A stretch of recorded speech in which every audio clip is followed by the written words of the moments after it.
Je parle de force de gauche, capable de s'imposer, de tracer une nouvelle voie capable de gagner une élection, qui doit être un mouvement de combat et un mouvement de gouvernement. On doit être en mesure de mener les combats pour la justice sociale, toutes les luttes, mais aussi un mouvement de gouvernement. On doit être en mesure de gouverner. Pourquoi gouverner? Parce qu'il s'agit de transformer le pays. Il s'agit de transformer nos institutions politiques, économiques et sociales. C'est ça l'enjeu. L'enjeu ne peut pas être un enjeu de pouvoir élire un 5e président. Non, l'enjeu est un enjeu de transformation. Comment transformer le Sénégal? Comment sortir du sous-développement? Comment sortir de la pauvreté? Comment sortir de l'ignorance? Comment sortir de la domination? Comment sortir de la domination? Parce qu'on est encore sous-occupé. Comment sortir de la domination?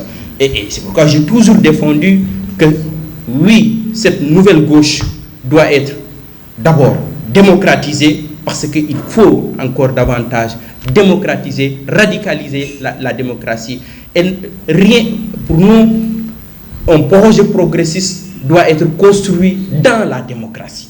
Dans la démocratie. C'est une option pour la démocratie. Elle doit être une option fondamentalement radicale pour la démocratie. Pour la démocratie. La prise du pouvoir par la démocratie, par la voie des urnes. Notre stratégie doit être une stratégie de pénétration des institutions, mais de transformation de ces institutions-là. C'est ça le lieu du débat. Nos amis de Sen Égalité refusent les volontés molles, donc ils sont engagés. Nous aussi, on s'est engagés et on refuse de déserter nos responsabilités.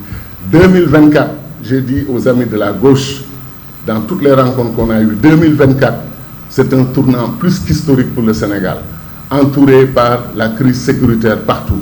Le terrorisme, non seulement qui tape à nos portes, mais qui est à l'intérieur de notre pays. Et ils le savent, tout le monde le sait. Et l'histoire du pétrogaz et cette culture et tout ce que ça va amener comme problème dans notre pays. Les divisions internes aux Sénégalais, dans la classe politique, dans notre société, tout ce qui se passe mérite réparation. Et pour moi, la gauche est particulièrement outillée par son expérience. Et les progressistes sénégalais, parce que justement, chaque fois que je dis le mot gauche, comme disait Decroix, je fais un peu attention, parce qu'aujourd'hui, nous avons des progressistes sénégalais qui ne se reconnaissent plus dans certaines formes de catégorisation, mais qui sont d'éminents patriotes, d'éminents fils et filles du Sénégal, et qui sont prêts à engager un certain combat pour notre pays. Le féminisme dans la politique, l'écologie dans la politique, la question de la jeunesse africaine, que je pense avoir été trahie par les élites africaines. Cette jeunesse-là, c'est notre ressource numéro 1. Elle vaut plus que l'or, le diamant, le pétrole, le gaz, le coltan, le cobalt, tout ce qu'on veut. Cette jeunesse vaut mieux et vaut plus que toutes ces ressources. Parce que cette jeunesse peut déplacer les montagnes. Un ami me disait que 1 milliard de jeunes en Afrique, c'est 2 milliards de bras. 30 à 40% des ressources naturelles du monde. Pourquoi l'Afrique n'arrive pas à avancer? Pourquoi on n'arrive pas à progresser?